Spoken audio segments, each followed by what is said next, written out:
All right, guys. It is Mobile Gamer Nerd, and we are back with another Raid Shadow Legends free-to-play mystery shard only run video. Today we're going to be looking at the Doom Tower, normal. We're going to normal right now. We want to run through this with some rare heroes and show you guys how to beat these things without having to have, the highest end heroes. Now, get it? You have to understand these heroes are from. I've been playing for 2 years, so yeah, they're going to have some things that you're not going to have. But the goal here is that mainly you can do these things with rares, okay? So you can do it. It's not impossible. All you got to do is focus on these heroes. But the thing is, like I said, over time, you're going to have these heroes built eventually if you've been playing, especially if you've been playing Mystery Shard only like I've been playing. But if you're not doing that, you can easily find epics and legendaries that can basically function in the same way that these heroes can. So we're basically going to start at the highest levels, all right? We're going to go into these big ones, starting with Griffin. There's 4 bosses, right? Yeah, 4 bosses. So we're going to go in. Here's the Griffin. So funny enough, I never really had a use for Aethel, but the thing is when I built all my starters, we built all of them the same way because we were trying to test them out to be somewhat equal. So what I did is I put them all in lifesteal, which means they can just stay alive. All right. So that's actually a really good thing in this fight because he does a ton of damage, the Griffin. All right. And you've got speed up basically from Spirit Host being in the lead, and she can remove the debuffs that get thrown back at us if it does happen. And then you've got Apothecary, who's basically speeding up the team and healing. So yeah, that's it. You just bring in some monsters in lifesteal, and you essentially can win this fight fairly easy. And it doesn't really matter which heroes you're using, okay? It doesn't matter which of the starters. It doesn't matter. I mean, Kale is good here, and you can use him. I've done it before. Just remember that he's going to be popping poisons on the boss, and the boss is going to be throwing them back at you. So you may take some poison damage. So depending on the level of your heroes and how strong they are, you may start seeing some issues if you get poisons thrown on you all the time. So just know that if that's the reason you're dying, you may want to consider taking him out. But yeah, as you can see, we put up a weaken with Aethel, so even the defense down, all that stuff's going to get thrown back at us. See? So it's not like the poison itself is going to be the worst thing ever. That defense down is actually probably worse. So you can use Kale. Now, the whole thing here is you want as much damage output as possible. So damage dealers is probably highly recommended. You don't want this fight to take long. That's the problem. You can considerably use like defense up and defensive heroes and things like that, and use heroes that can revive, but you're basically just going to prolong a fight that doesn't need to be prolonged. And even at high level defense heroes, they will get a lot of damage taken once this little number up here, this little wing number starts hitting like 15 to 20. All right. So if you can kill him fast and, somewhere around the 10 to 12 range, yeah, it's a much better situation.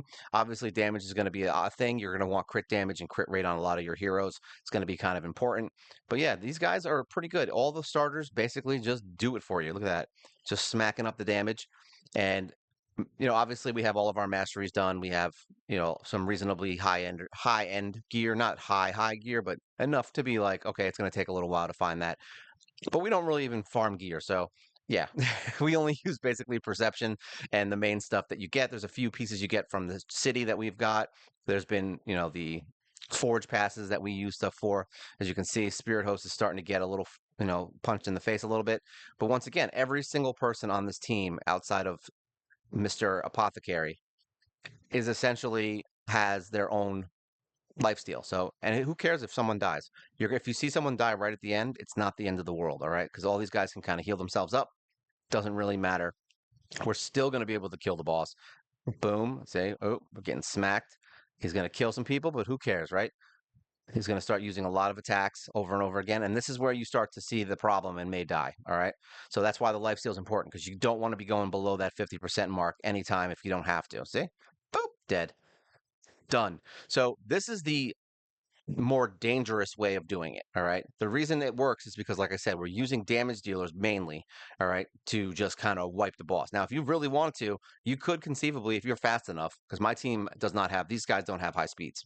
So if you have high speed, you could conceivably just bring in all 4 of the starters or any damage dealers that you have that have lifesteal gear and just throw 5 of them in here. And you could probably do this a lot quicker. All right. That was a 2-minute fight, 2.5-minute fight, but it does work. All right. So lifesteal and just keep your heroes alive and as much damage as possible. And Celestial Griffin is dead. Now, the thing to think about is don't use a lot of heroes that put up debuffs. All right, or put up buffs. Buffs and debuffs are probably the worst thing you can have in this fight because he can remove them and hit you with damage for removing them, and he can also put the debuffs that you place on him back on you. So having debuffs is probably not a good idea. All right, debuffs or buffs, bad idea. You want straight damage heroes. I mean, there's heroes I could probably bring in here, like maybe I think I have, what's his name? Twin Claw Disciple has lifesteal on, and he's a single target damage dealer, so I could bring him in to do some serious damage. He doesn't really put up much in the way of debuffs, which is nice. You've got people like Soulbon, maybe. Uh, I mean, not really. She's got two single target hits, so actually, yeah, you probably could use her, and have her in lifesteal. So those are heroes you could bring in here and possibly just do a lot of damage real quickly, and you could bring that wing count down to probably like 9 or 10, honestly, and kill him really fast. All right, so that's the Griffin. It's funny because he's way harder in the beginning when you first get to him, but then once you start to understand him and you start bringing in stronger heroes and you're leveling up and you've been playing the game a little longer, he becomes much easier. Now, Magma Dragon. There's some options here. You have some things you can do with this guy. We're putting accuracy on because we want provoke, all right? We basically want everybody provoked the whole time. We want this dude to never, ever not be provoked. So we've got Mr.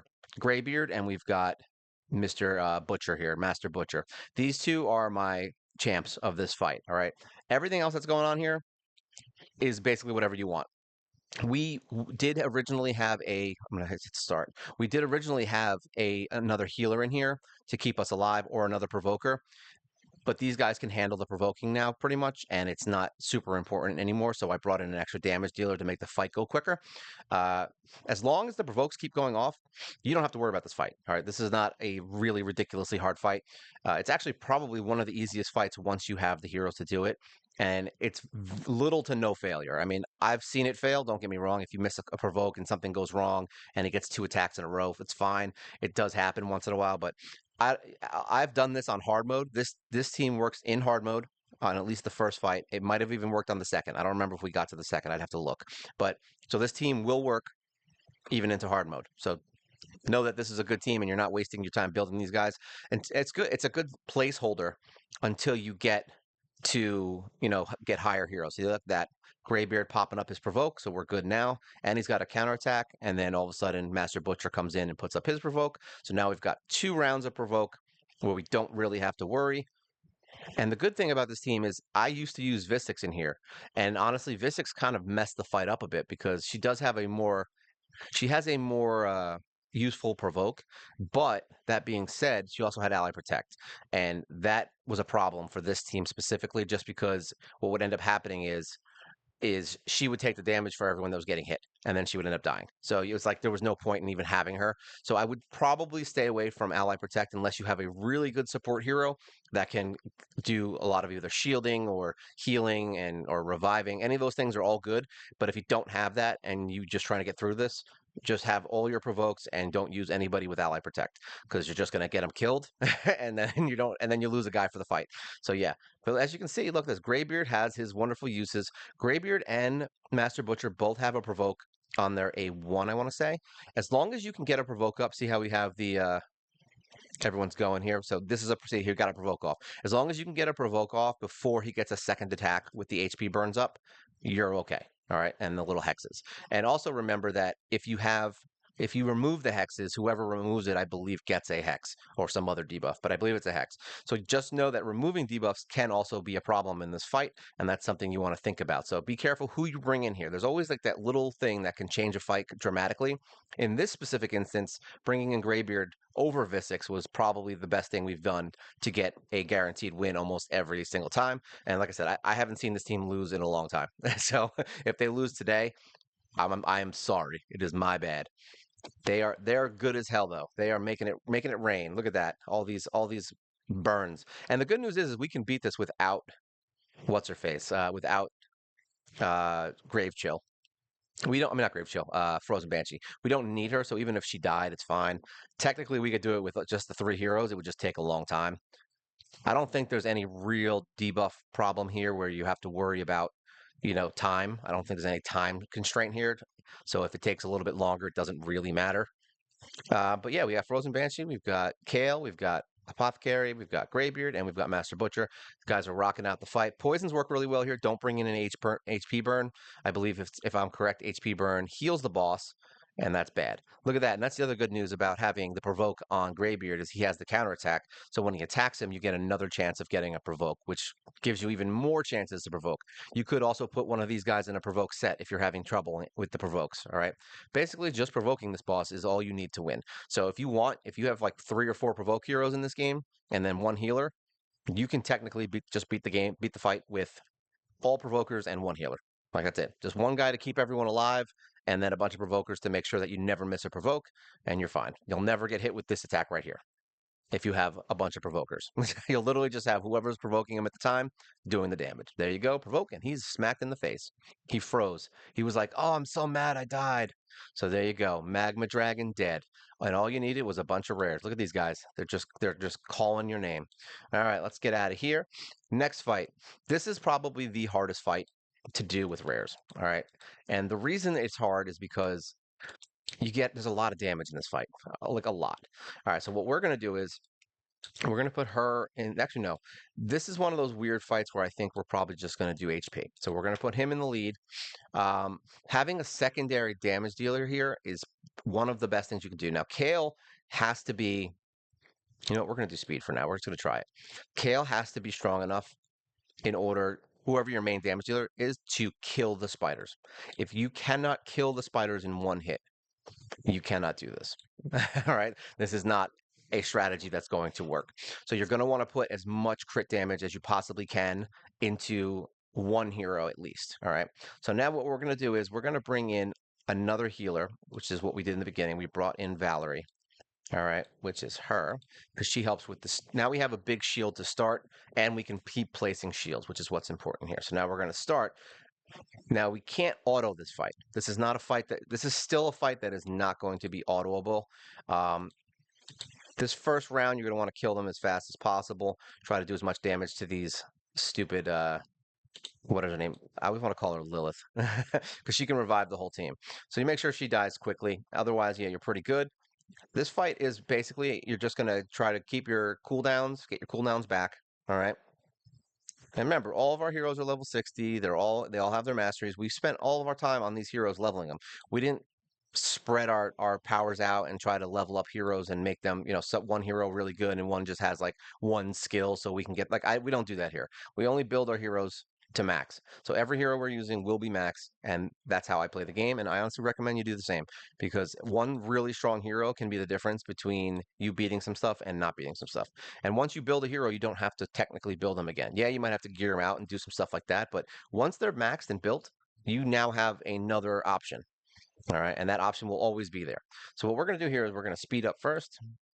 We are going to do attack up. I know you're thinking get rid of the poisons, but that's not what we're going to do. And then we are not going to use a defense down, because you can't. You will have some issues. All right, we're going to use our buff. No, we're going to leave the thing here. We're going to just attack. We're just going to attack the boss with Valerie. And as soon as we get back to Spirit Host, we'll use it again. So now this is why it has to be, you have to be strong enough. You have attack up, and then Kale comes in and kills them all. See? Dead. All right. And that's what we need. And be careful. The only thing here that can really screw up this fight, honestly, is we're going to remove all these poisons and things and then start all over. The only thing that could really mess up this fight is if Apothecary decides, if the baby spiders pop up and Apothecary has to attack. That's the one thing that could mess up this fight and make it take longer. We have Valerie now that we can use an extra attack up and remove some of these poisons, which is nice. Boop, there you go. You're going to constantly get poisons every single round, and this fight sucks. All right, we'll be completely honest here. We're going to speed up. This fight's just long. It's a long, boring fight, but you know what? It's not terrible once you get the heroes that you need and once you actually build them. Now, these guys are mostly the starting 5. The only one that's actually an extra person is Apothecary. Otherwise, yeah, it's basically the easiest heroes in the game. These are all farmable heroes outside of Apothecary. So there's no one that won't be able to get this team, and there's no one that won't be able to build them because they're not exactly hard to build. Look at all that. So now he's going to throw the poisons up. We're going to heal Apothecary. All right. And this is when we would put the shield up, get a little more heal. See, get a little shield, because we're about to get the baby spiders back again. And now we want to make sure attack up is coming. We're going to throw that defense down on the boss because you want that on him at all times. We can't really use it. We're not going to use speed up. Remember, we don't want to have any way that this guy's going to get an extra chance to do something. Now for this, we're close. So what we're going to do is we're going to do the attack up now, I think, because it's for 2 rounds. So we have 2 rounds, all right? And then what we're going to do is we're not going to use Valerie's attack up for this part, remember, because that's going to screw it all up, all right? And we're going to use not the speed up yet. You know what? Actually, we are going to use the speed up right now because we have a heal if we need to, all right? Pop him. Now he's going to use his little spiders. We'll get the poisons on him, do some more damage. All right, and then we don't need to remove anything yet. There we go. We still have attack up. All right, we're going to try to heal Kale as soon as possible. There we go. We're going to heal Kale. All right, and then we're going to try to remove some of these. No, we're not going to do that. We can't do that. Remember, that Valerie's remove is a little bit rough sometimes, all right?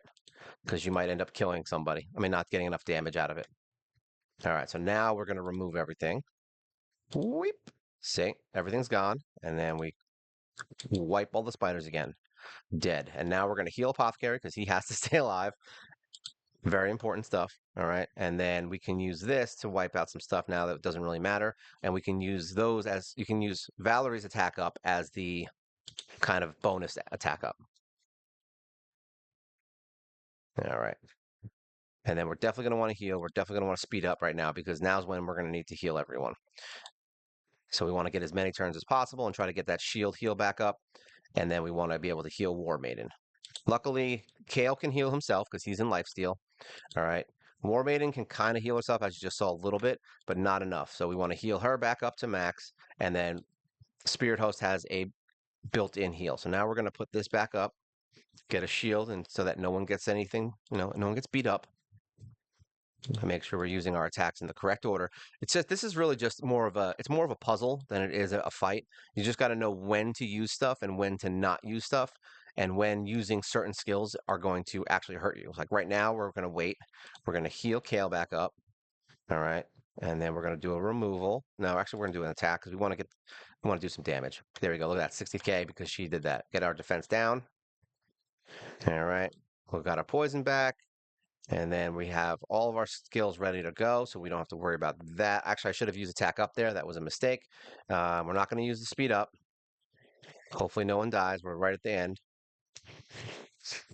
I made a mistake, but we're going to try and rectify it. All right, so hopefully we can kill him right before it even becomes a problem. That's the whole hope here.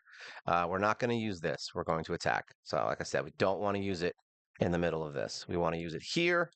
There we go. We got our attack up. We're going to heal Apothecary because that's important. And then hopefully we can wipe these spiders.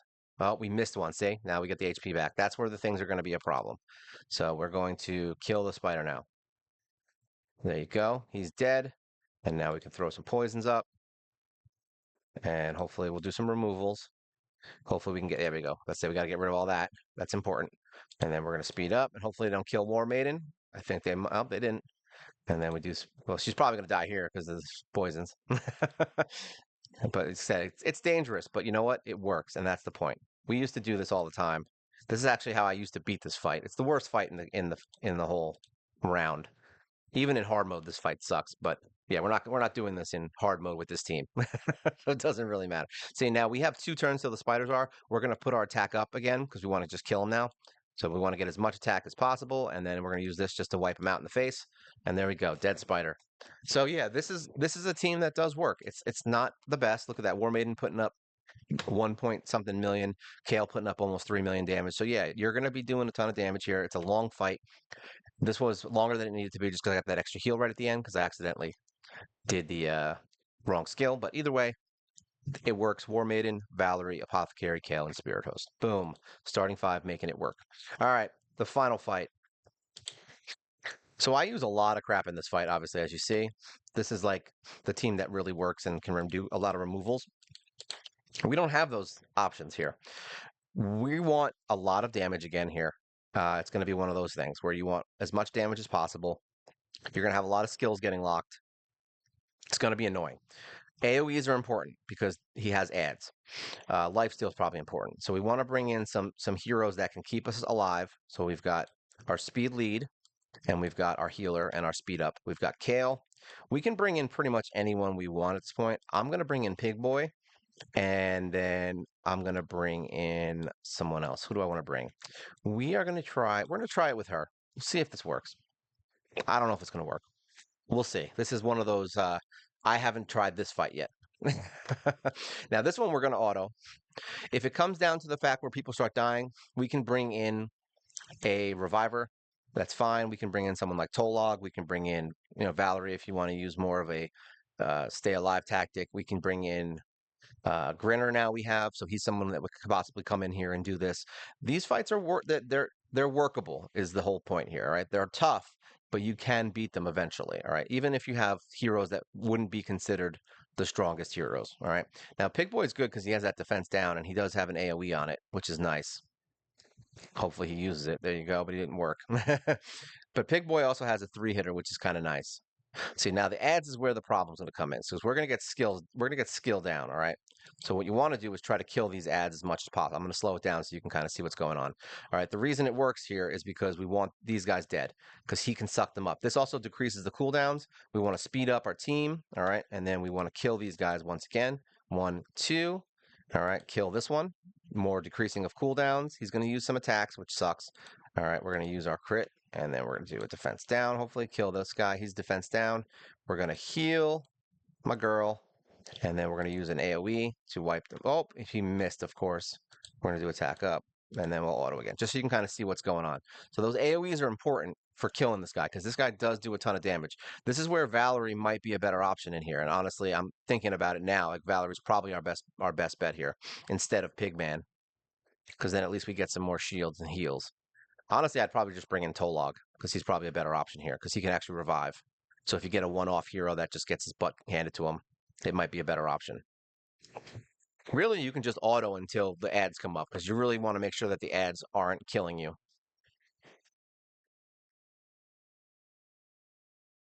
Boom, boom, boom.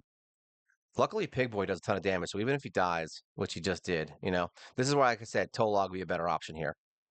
Everyone has lifesteal. Apothecary can heal himself. It's not the end of the world. We'll see how it goes.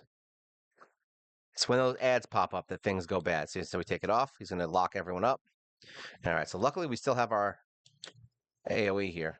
Boom. Perfect. All right. Now we kill this guy. And then we kill these guys. What we got? He can die. See, we're getting our cooldowns back. We're just going to kill him. We don't want anyone getting sucked up. Done. All right. Now we're going to heal him just because that's important. And then we're going to go back to auto. See, that's where the problem is the damage output, right? Which is where lifesteal once again comes into the play because if you can't stay alive, you can't win, right? It's the way it works. So hopefully no one dies again. I think we might have a death on Apothecary maybe. Luckily his defense is pretty strong. But yeah, now looking at this team and watching how it's working, I definitely think that Tolog would be a much better option for a 5th. Just to make sure you have, because he has defense up and he has a regenerative heal, which is nice. Whew, we got the ads. Oh, hold on. Pause. I was like, pause. All right, so we want to heal up my girl. All right, we want to get attack up. Very important. We want to kill these guys as quickly as possible. We're gonna do something bad. We're gonna go for the boss real quick. We're gonna speed up, and we're gonna hope for the best. There you go, and say goodnight. Dead boss. All right, so yeah, if I was to really pick someone extra here, I would say someone who has defense up and who can stay alive a little bit longer and has lifesteal. Otherwise, yeah, Tolog would be fine instead of Fleshmonger. Even like someone like what's his name? What is his name? My lizard man friend. We'll look at it. All right, so there we go. That's all the bosses in this rotation. Let's take a look at some of these heroes just so you can see what I'm talking about. We've got a lot of heroes. All right, Bogwalker. He's someone that could work in that fight too. He has defense up. He has attack down.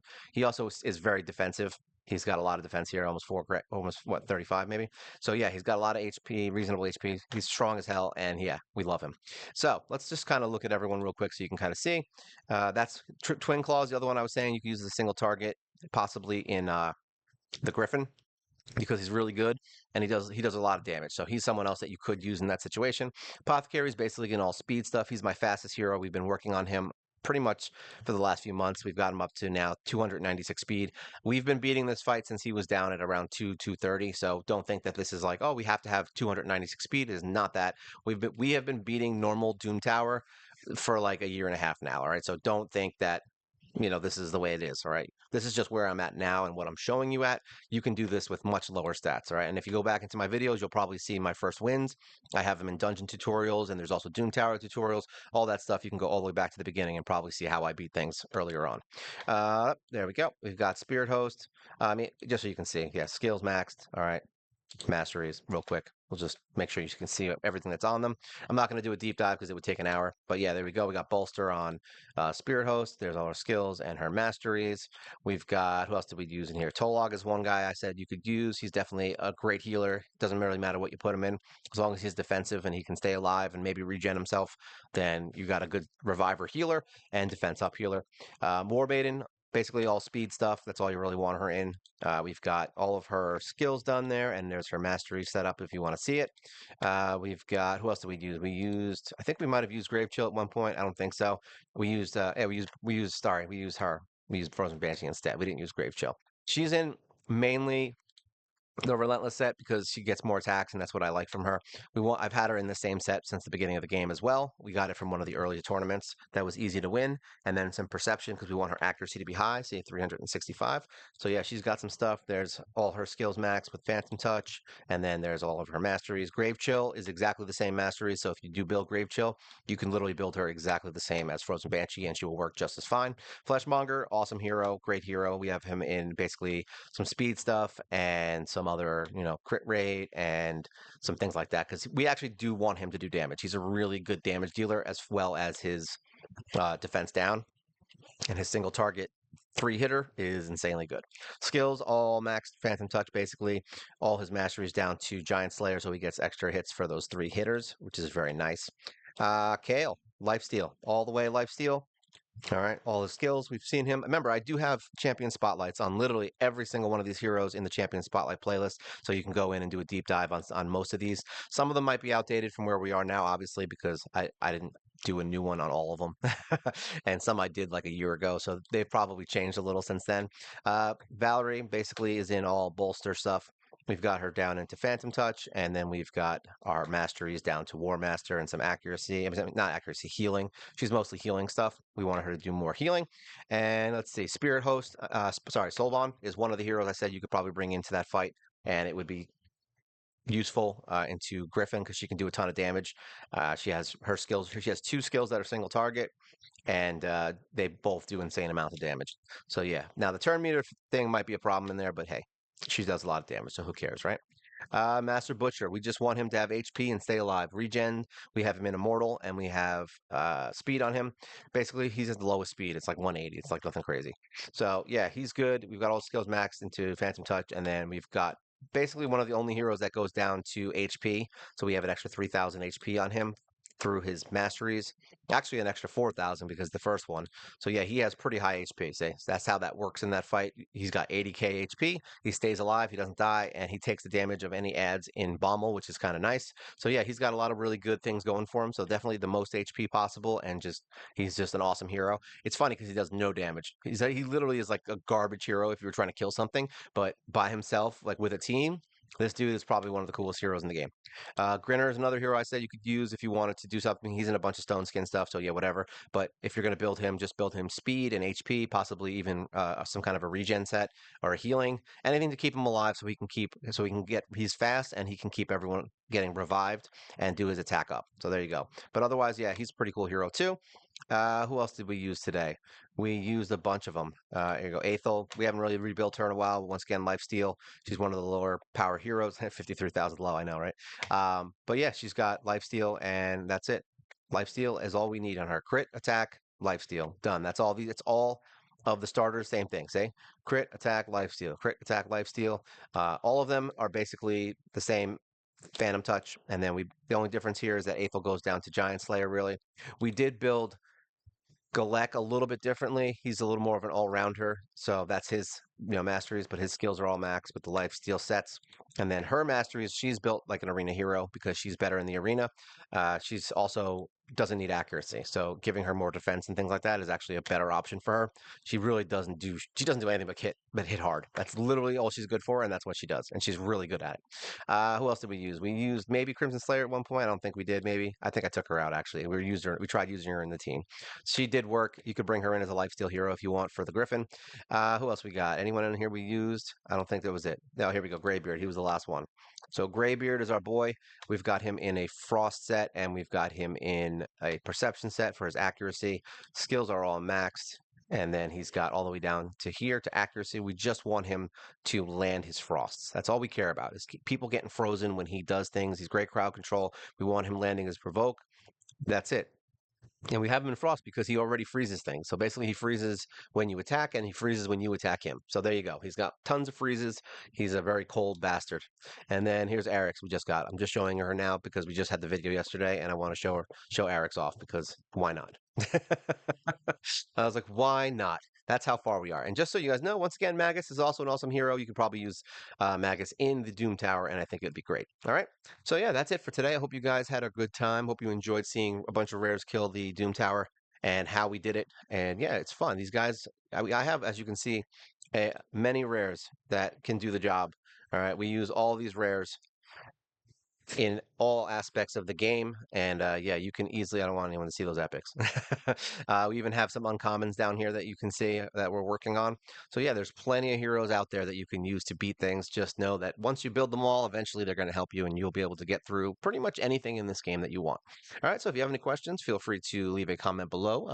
I'd like to hear from you guys as well. Like, share, subscribe. It's good for the channel. You help us grow. And we do a live show every single week, except this week. I will be actually not doing one because of unfortunately, I'm going away for Mrs. Gamer Nerd's birthday, so I will not be able to do the live stream this week. I'm actually kind of blasting through videos today to get them all out. All right, so yeah, and that's it. So this is the Doom Tower Rare Excursion. This is Mobile Gamer Nerd, and you guys